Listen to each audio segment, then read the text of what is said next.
Урматтуу Камчыбек Кыдыршаевич, мына биз массалык маалымат каражаттарынан окуп көрдүм да.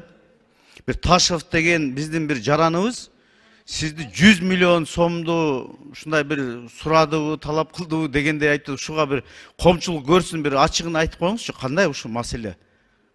Урматтуу депутаттар, туура мен да кече түнкү саат 1:30-2 болсо керек, президент маган чалып айтып калды. Могул жерде бирөө чыгып алып 100 миллион сен эмелериң сураган турбайбы деп.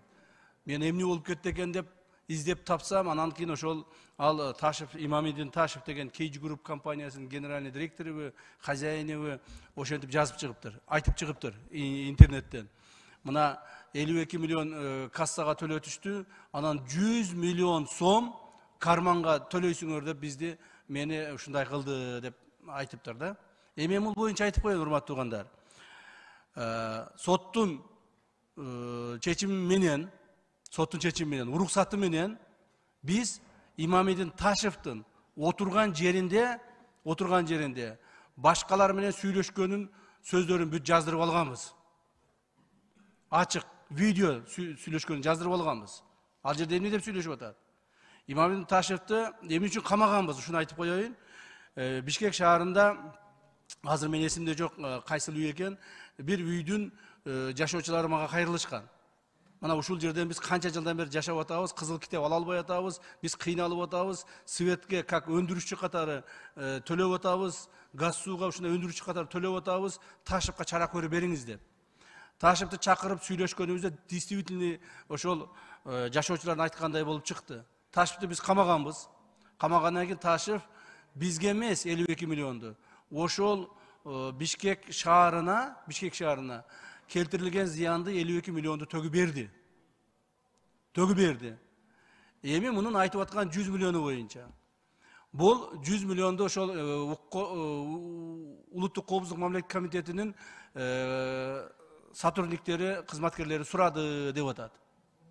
Урматтуу туугандар, мен жана айтып атпаймынбы? Соттун чечиминин негизинде ал ошол СИЗОдо отурган жерден анын сүйлөгөндөрүн биз бүт тарттырып алганбыз.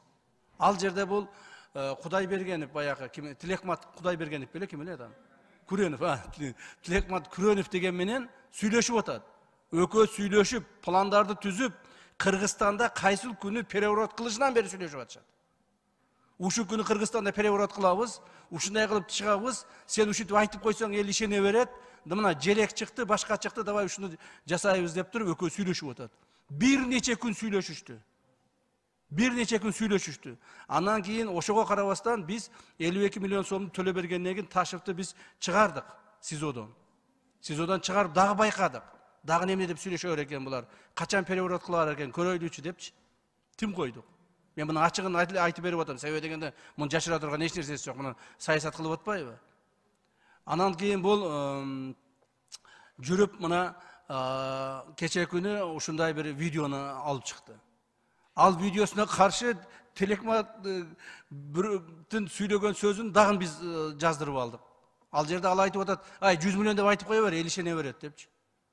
Лишь айтып кое бер, эл ишене берет. Ушу айтып элди эле козгой берсен, козгой бер. Бүттү, ишенет деп. Мына бүгүн биз Имамидин Ташевка ачык айтайын, издөө жарыяладык.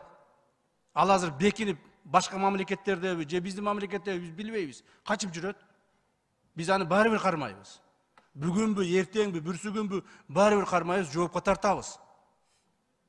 Мамлекетибизде ошол мамлекетте төңкөрүш уюштурууга даярдангандыгы үчүн биз аны жоопко тартабыз.